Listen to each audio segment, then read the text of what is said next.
everyone, my name is SiC. Welcome back to Humankind. We are playing the Victor Opendev. This is turn 43 of episode 4. And it's about time to continue. So we have Hattusa over here, which is our first city. This city that belongs to us will turn into a city relatively soonish. 6 more turns and we will have this city over here all finished up, which is one of the 2 cities that we can have at the moment.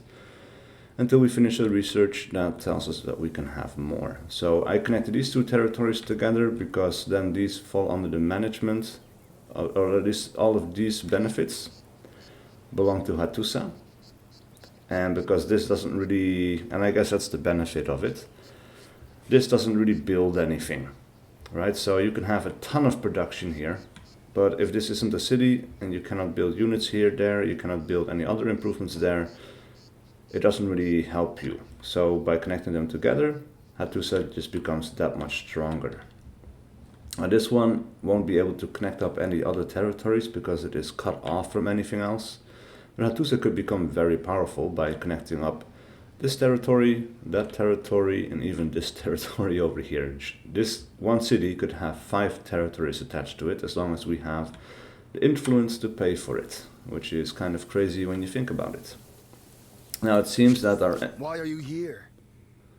Our relationship with the Mycenaeans has changed a little bit. They are becoming aggressive. They are obviously angry with you and so are likely to start a fight if they haven't already. Yeah. We're going to ignore that for now. We are going to end the turn because after 1 more turn we will have finished building a forge, which gives us plus 5 industry per copper that this city has access to. Now we have access to this copper, of course, so that will provide us with plus 5. At the moment we have 59 industry, so when we end our turn... Oh, nice. Because of course that research also extended to the maker's quarters. So, alright, one of the merchant stars has been earned. Merchant stars. This one, earned 1200 money, current value 655. So that will be the next goal, but then we just got this one now. Providing us with more fame, and we are solidly on top and ahead of everyone else. Unknown reached the ancient era with the Egyptians, that is a long time ago. Now it seems to me that we could actually go towards the next era. So, we could continue with the Hittites. We could transcend, stay as we are, and that would improve our fame gains. So, because we are not diversifying, which technically would make us stronger, we are kind of like staying where we are, like in an older kind of civilization.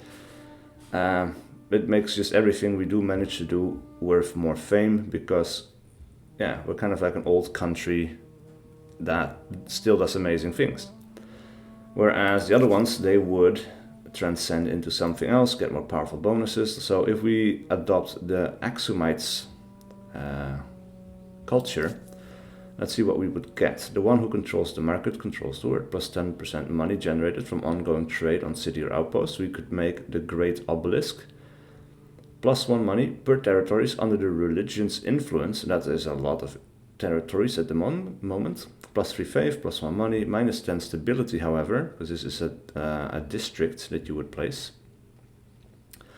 Plus 3 money per adjacent market quarter, plus 1 trader slot on city or outpost, and we will get a new unique unit called the Shotalai.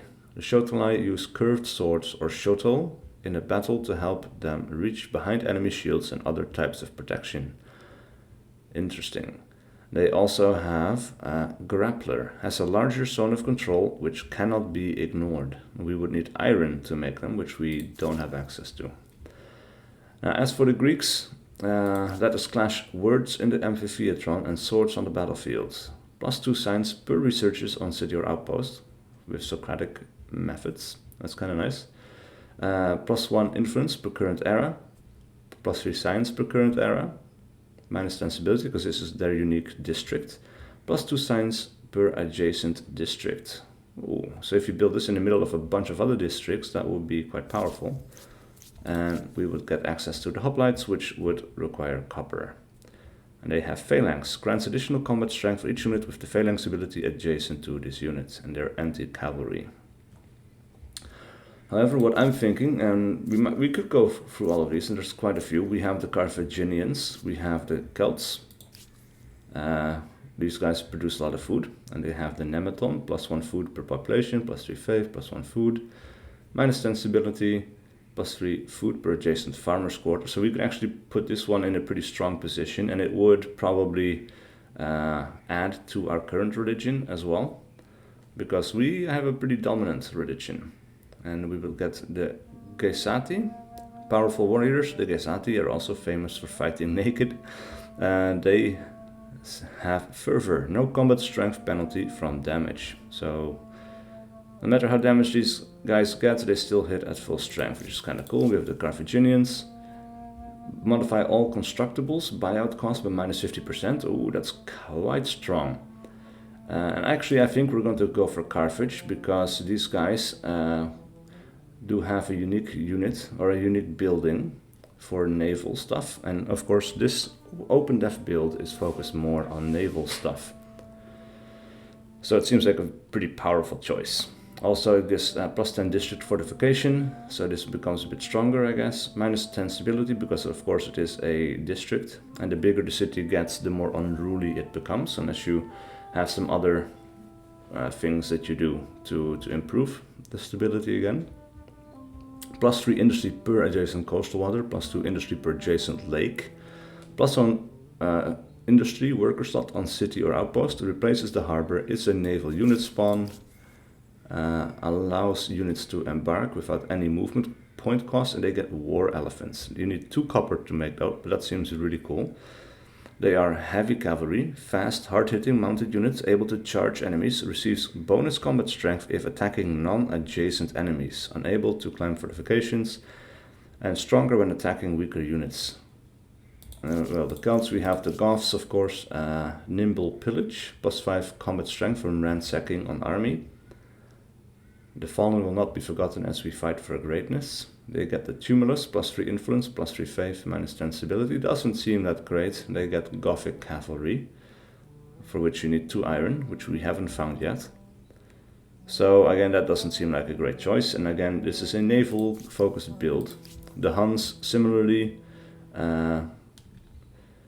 all will think the world splits asunder upon hearing our steeds. So these are another very combat-focused culture. +3 combat strength on cavalry units, +3 combat strength on mounted nomad. They have the Hunnic Horde as a unique unit, so I thought for a second maybe that would be the mounted nomad, but no. They have the Ordu, automatically upgrades a regular outpost, cannot be attached to cities. Nomadic camp in Ordu possesses tents and herds for self-sufficiency as well as training grounds for the military. Alright, so your regular outpost would turn into Ordus. But they cannot be attached to cities anymore because they will be independent. So that's kind of interesting. And let's see, the Hunnic Horde, they are nomads. Okay, so maybe that does count. Special unit that gathers food through fighting and ransacking in order to multiply. Oh, that's interesting. And can act a second time after attacking. So they can attack and run away again. So these guys are very mobile. Very cool. The Maurians. Only a fool dismisses other cultures without consideration. +10 science per independent people under patronage. +10 faith per independent people under patronage on the capital's main plaza.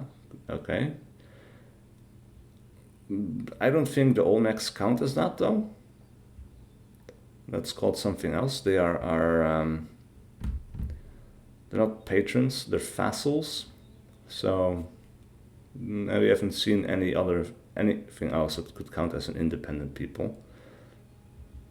Unless we would turn our districts or our other provinces into, because I saw we could release them, so they would become independent. So if we do that, if we take territories and then make them independent of us, then we will get 10 science and 10 faith per province essentially. So okay, that would be pretty cool. So we would be one very strong centralized state, and then the other ones that we take, we turn into free people, and then those would provide us this bonus. So that could be very powerful to climb very, very quickly up the tech tree. The stupa, +1 influence, +2 faith, -10 stability, +3 science, +2 influence per adjacent district, a +1 researcher slot on city outpost, and they get the Samnaya, or Samnaya, another war elephant. Beyond being large and powerful, elephants of the Maurya provide a large, stable platform for archers, so they are ranged units. Elephant platform ignores penalties from fighting and melee. Interesting. Makes sense, no? Ranged combat unit, less effective when it cannot see its target, receives a penalty to its combat strength when defending against close combat attacks.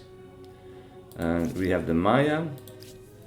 So every turn we get like 10 of these cultures to choose from. We are the first to reach this era, so we get to pick anything.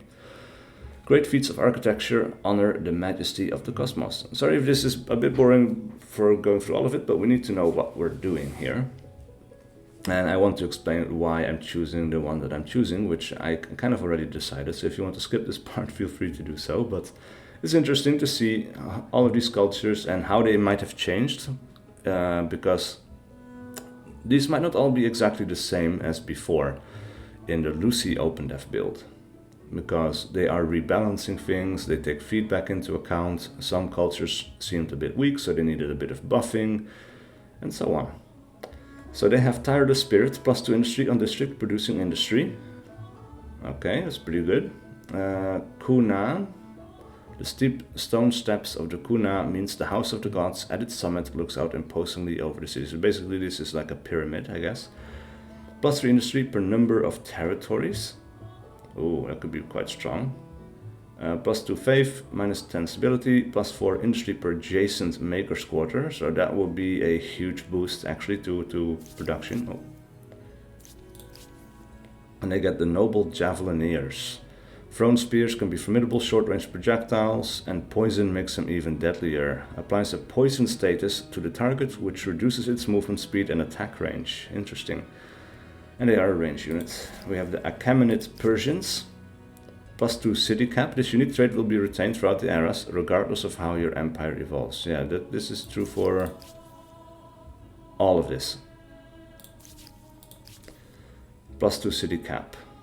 So we could make 4 cities. That is actually very powerful as well. Satrap's Palace, +3 money per number of trade routes. We don't have a trade route, I think. +1 influence, +5 money, -10 stability, +2 influence per adjacent district, +1 trader slot on city or outpost, and they have access to immortals.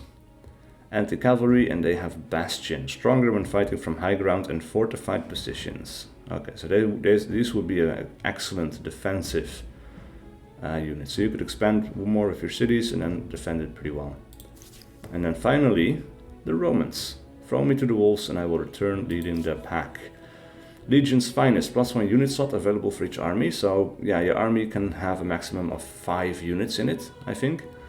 So having this, or having the unit, having the Roman culture, you could add 6 units to an army. They have the Triumphal Arch, +3 influence, +3 stability, -10 stability, and on Victorious City, +5 influence, +10 stability. And they would be able to get the Praetorian Guards, which looks super cool. I really like this image. Tactical superiority, rear attack applies whenever an ally is adjacent to the target, no matter their position. So we have actually made pretty good use of that in the past already. You need to research the Imperial power technology after entering the classical era, but we need gold. So anyway, basically what we are going to do is we're going to go for the Carthaginians and really cement our hold on the sea as well as the land. There we go. Confirm.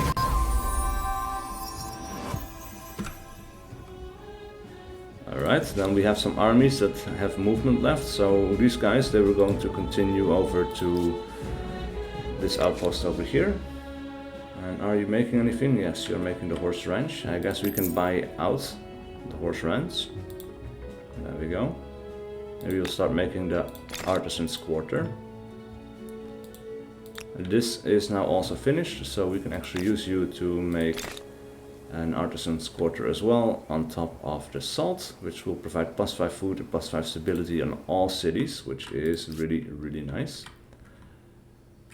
As for Hattusa, now this is going to be a little bit interesting because we have this, we had this unique unit as our last culture. So right now we have turned into, we were the Hittites. Next turn, I guess, we are going to turn into that other culture. So for now, maybe we would still be able to make our unique unit, which actually we haven't researched yet. So the research was ongoing, or actually no, I think we finished it. I don't see it. So that's interesting. Now we can make a harbor. So actually, yeah, for sure the other religion or the other culture hasn't gone into effect quite yet. Anyway, we could go for food. So how is our stability looking? Actually, it's stable. Or we could go for one of the infrastructure projects. Extra food actually on the farmers will be kind of nice because we're producing 13. So a boost to that definitely would be good. It's only going to take 3 turns, and then after that we can make sure that we can build our harbor district. We will end this turn. As urban centers grow, both ideas and sewage are generated at a record pace. Arts and sciences flourish as military tactics and mathematical equations become as coveted as physical goods. Empires struggle to control these intangibles, however, as some might trouble their stability. All right, so we can now see everything evolving just a little bit. The houses are changing. It's kind of cool. It's a very cool effect.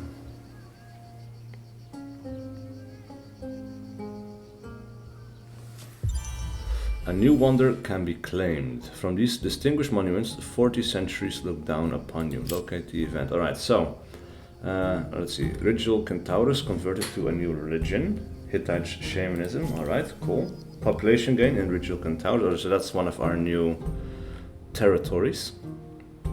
Now we are the Carthaginians instead of the Hittites. So that does change a little bit. But that's fine. So select any cultural wonder to see its details and, if possible, claim the right to its construction. So this is actually kind of cool and different from how civilization works. Because in civilization, anyone can start any cultural wonder at the same time. And depending on how much production you have or dedicate to it, that is whoever will finish first and claim it. And then the other person that was also building it basically has to cancel the construction. And they get a discount on constructing something else, so that will be a lot quicker. But you lost that cultural wonder. Here though, it seems we can pick one and we can just start building it, and nobody else will be able to build it. So, the Colossus of Rhodes. Seeing this bronze giant on the horizon gives strength to the homeward bound and demands respect from outsiders. Militia are not lost over time during sieges. Kinda cool. Plus 20 stability and 100 fame. Must be placed on coastal water or a lake. Can be built once in the world. The Lighthouse of Alexandria. Burning bright in the dark, this lighthouse acts as a beacon for civilization for those who traverse the wild seas. Plus 20 stability, plus 2 vision height, plus 5 vision range. On naval units, plus 1 combat strength, plus 2 naval combat speed. Now that might seem like a very good choice then. The Mausoleum at Halicarnassus. The awe-inspiring tomb of a dead governor gives dreams of eminence for all who set eyes upon it. Plus 1% science per district, plus 20 stability, plus 100 fame. So that seems pretty even across everything. Ooh, plus 40 stability, plus 20 fame for the statue of Zeus. Seated on a base of black marble, the throne decorated with gold and ivory, Zeus challenges humankind to fulfill its potential. Plus 25, plus 40 stability, plus 10 stability on city or outposts. Oh, that's super nice. Plus 5% money per alliance on empire, could also be kind of good. except we don't have alliances, of course. It's considered as a holy site, but does not count toward the holy site cap. That's kind of cool. The Hanging Gardens of Babylon, an oasis of verdant, fragrant life in a parched land. These gardens offer a memorable place to host visiting dignitaries. Plus 20 stability, plus 100 fame. Extracts any luxury resource from the deposit it is built upon and must be placed on a luxury resource deposit. That's kind of interesting. Pyramid of Giza. Oh, and also takes a 250 influence to claim. So you might not be able to do it immediately. You have to build up your culture as well. The Pyramid of Giza must be built next to a river, plus 20 stability, plus 100 in fame. Modify district industry cost by minus 25%, so you can build districts more quickly. Stonehenge, a site of deep spiritual significance, observing the solstices from within this ring of giant stones takes the breath away. Plus 10 food per co-religionist state, so I guess another state like the Olmecs that share our religion gives us plus 5 stability. Plus 25, plus 40 stability, plus 5% food on the capital of empires following the same religion. Plus 5 stability on the capital of empires following the same religion. And the Temple of Artemis. With a striking array of towering columns, the temple is befitting a temple of one of the gods. Plus 25, plus 40 stability, plus 10 health regeneration on units. Oh, that's kind of cool. 100 fame, and units ignore movement penalties from forests. Also kind of nice. With a striking array of towering columns, the temple is oh yeah, we already said that.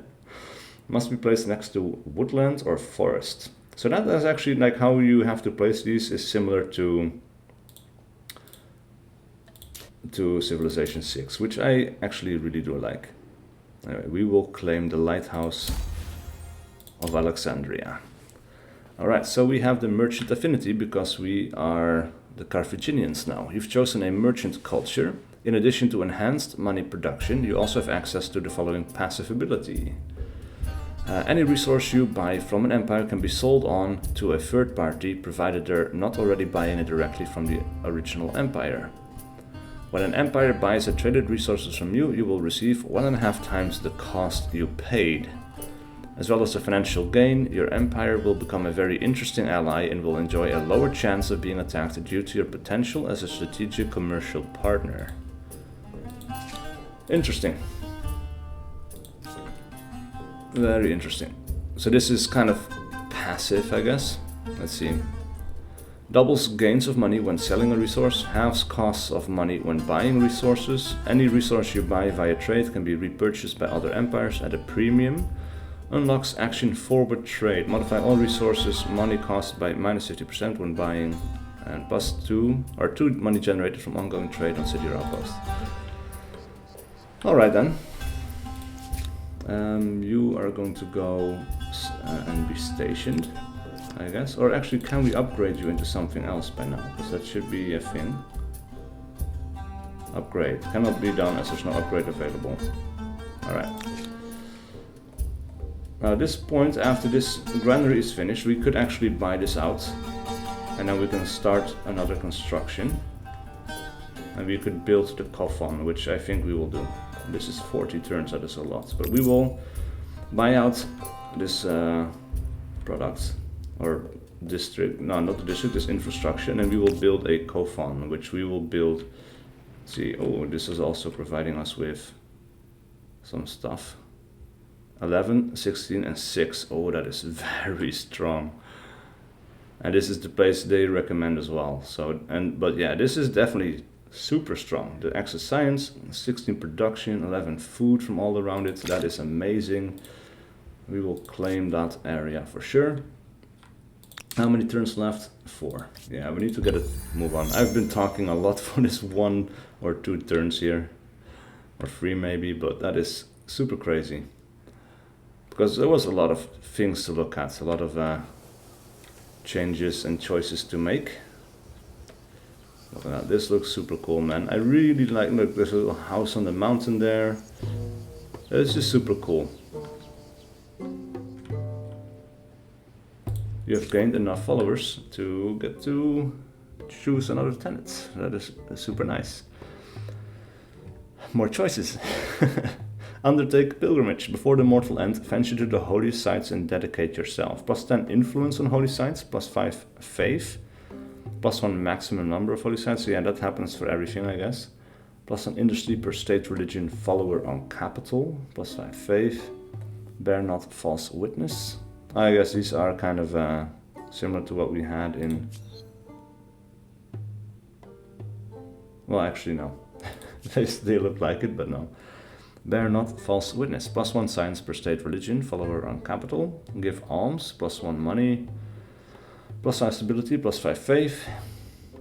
+1 food. I kind of like the pilgrimage idea. Gives us extra influence and that allows us to do more stuff like connecting up territories, claiming wonders and stuff like that. So, +5 faith, +1 influence. That's the one we will choose. Alright, so existing religions, we have Hittites shamanism and Nubians polytheism. Which is interesting.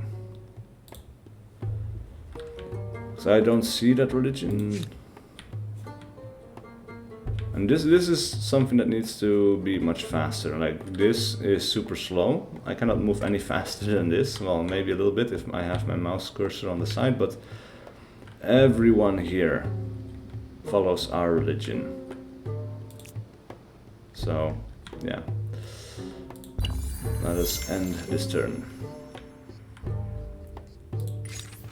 A schism in the heart.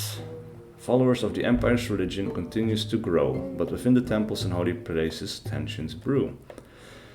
Sadly, the blossoming interpretations of religious tenets is leading to schisms as worshippers place more or less import on different rules. It speaks to a wider question of how other entire religions should be seen. Is religious harmony something to aspire to, or a question that shouldn't even be raised? So that's a new civic that we can make a choice on as soon as we get another civic point.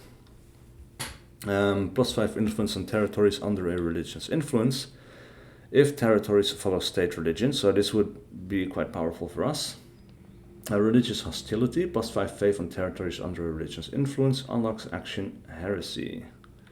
And this would also, of course, move us along in different directions. So homeland, +10 stability on all cities, +5% food, or +20 stability. So the stability actually goes down a little bit. If we stay in the center here, that would actually be better. So this should be more stable. So then you would say religious hostility. There's only one true religion, the rest spread falsehoods. But of course we don't even have to choose on that one, because we have a limited amount of civic points after all. Knowledge is power. Writing. Earn 1 civic point. Market quarter. The food market and house of scribes are finished. World deed accomplished. You achieved the following deed. Discover writing. So we get more fame for that as well. That was all part of the plan. Now we have the option to build the Lighthouse of Alexandria. And I think that's what we're going to do. We could build it anywhere, so I kind of want to build like in an interesting location, like if we build it, so it has to be next to the coast, I guess. This could be an okay location, and then it kind of looks like they could benefit 2 territories, I guess, so build it there, why not? And then when this city is done, on the next turn it can cooperate in the production of it and speed it up a little bit. Now let's have a look. We have other things that we can research. The wheel. The wheel. That's what we needed to get the guy here. I don't know if we can still make it, but let's have a look, because I kind of want to try. Alright, Carthage can cooperate on the shared project. So right now it's 29 turns. Now it's 24 turns, because after all the industry of Carthage is not that great, to be honest. Ongoing ransack. You're being plundered. By who? Hunting party. We are going to put an end to that for sure.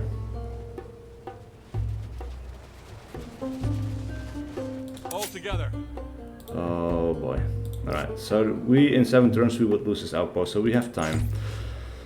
Anyway, the struggle for dominion. The capital is the empire's true seat of power, but now other cities with energetic populaces rise to prominence. Their leaders and other influential figures want sway over the empire's affairs, and the question of who wields power must be answered.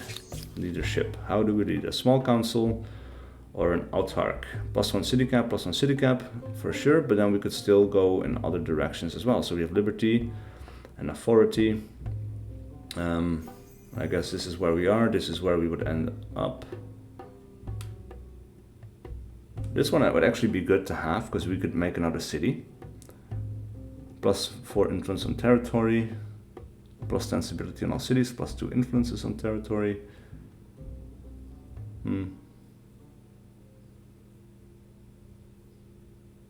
I don't know, man. It's kind of interesting, actually, because we would lose 10 stability on all cities. But that would happen no matter what we choose. So we could actually ignore that question as well. But we do have a civic point. So legitimacy, that is something, yeah, we also kind of lost. But this would provide more science. So actually that's another thing that we might not want to choose on. Or we just need to build other things to balance out the legitimacy. So +5 faith on territories under a religion's influence. Open-minded. Now we will go for this one. Extra faith, so we can spread our faith further. It just, yeah, seems kind of cool. Why not? And actually, they're not going to cooperate on that for now. I want them to get some more production, maybe. Actually, we have the horses over here. We could do clear ruins. We don't have ruins though. Huh. Interesting. So we don't have very many strong expansions because of the location of this city, actually. We could also go for Kofon, and we could get a lot of benefits from that. Look at that, 7, 15 and 6. Yes, that is definitely the place to go, and we could even buy out the Kofon immediately. And then we can construct or help construct the Lighthouse of Alexandria. And now it's a little bit quicker because we get more industry to contribute. Alright. Population gain. Gomesa's population, alright. New grievance available. I'm listening. Alright, so their war support is actually draining a little bit. You have a different state religion. Demand convert to Hittite shamanism. Yes, we will demand it. Abandon your idols! Embrace the truth! I won't ask again. That was not supposed to happen! He's getting angry. Alright, we can only do this with enough war support. But now, because we have a grievance, people are more open to the idea of going to war with these people. Tell me about yourself. Our war support against the Harappans actually is also quite high. Complete, actually. People would not mind at all if we start fighting them. Except we do have a non-aggression pact. We could go back down to this, I guess, but we have a demand here to give this terrain, which they are not doing. So we could actually go to war with them, but first let's deal with these raiders. Oh, they are running away. Of course, we're not going to let them get away. We are definitely going to do something about that. Actually, why are you not making a copper mine? There we go.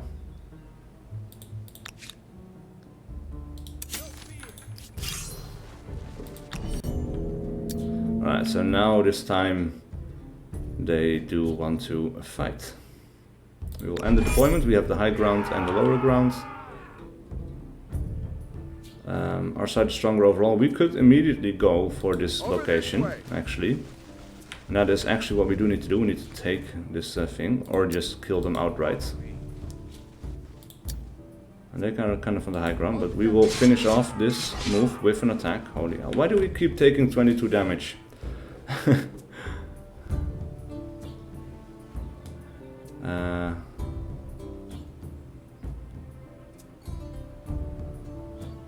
Alright, so we will move there. These guys will move here. And then they will attack. For your family. Again, huh? Wow. Alright, so we could still attack here as well. Actually, that wouldn't be too bad, because we get a flanking benefit. We can end the round there. And then they can finish it off. There we go. We haven't even met these people yet, and they're already trying to raid our borders. A separation of powers. Religious community participation has been waning for years as the empire's cultural strength grows, and now is the right time to remove religious authority from political power. Should religion solely become a matter of personal faith, though, or does it still have a part of play in civic society? Irreligion. Oh, look at that. You will be immune to religious grievances if we have secularism or state atheism, but that's kind of the direction we've been moving in. Minus 75% foreign religion strength bonus, plus 25% faith on territories under a religion's influence. If territories follow state religion and all religious civics are locked and invested, civic points are reimbursed. Interesting. So we could get a point back for that. We got population in Hattusa and Baekdu. Baekdu is it's over here. All right. And actually, we could turn one of these into cities if we take one of the civics, which we won't be able to do at this particular time. But all right. World deed is locked. Wonderful Perito Moreno Glacier. So somebody has found that. We now get roads. Automatically creates roads between cities and outposts of your empire. These roads set the movement cost of the terrain to 1. And now we can make Geigers. Actually, yeah, now we do see the roads. That is super cool. A road going to the religion, the religious center. There's one that goes to the Kofan. There's one that travels all the way to Carthage.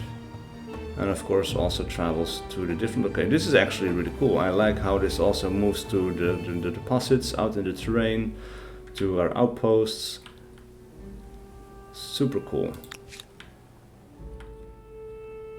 We can buy out this. We need to spend our money much more actually. We can buy out the artisan quarter. We can even build a Kofan. But I don't think we have to do that at this point in time. As for you, yeah, we can buy out the copper mine, start the artisan's quarter, could even buy out that, and just leave it at that. Now this doesn't really go anywhere. Yeah, it does give us the benefit, I guess. Pasta industry, etc, etc. Look at that, San Lorenzo is growing as well. Anyway, one idle army, you will be regrouping until they are healed. Now we have research. So actually, let's have a quick look at the research again now. So, Fishmonger and Pentaconter, this will be good, because then we can make our first ships. So let's go for that one, I guess. Need to do a bit of exploration on the seas, so that's a pretty easy choice. What is this? Estate stars. Ah, okay, yeah, that makes sense. And we have a choice to make. And I think this is probably the last turn, because we've been going for some time already. We're probably approaching an hour of content here again, which I really try not to do, but I just keep going. It's really got the one more turn kind of feeling to it. Anyway. The last of their line. A troubling truth has emerged regarding the great stable megalopolis of Carthage. Many servants from the city's palace have been castrated at the command of the local ruler. These eunuchs are believed to be more loyal, and they are said to play a number of roles, from courtier to singer to guard. What is your view on this matter? Accept it? How Carthage runs itself is not our concern and would only cause friction, so we will move the economic axis towards individualism. Punish. Mutilation of our people is an outrage, the city must pay. This will provide +5 industry and -5 stability for 10 turns on Carthage. Or adopt. Units will help steady the capital, even if some powerful interests might be upset. Lockdown, +10 stability, -2 industry. And this, of course, would move it towards tradition, which we didn't want. And we could punish it, which brings this more towards, well, is that justice? Not sure, but I don't like the idea of castrating people. We will punish Carthage and see how that changes things. Anyway, thank you guys so much for watching. Please do leave a like and a comment below if you enjoyed this content and wish to see more. I will see you guys for whatever video I do next.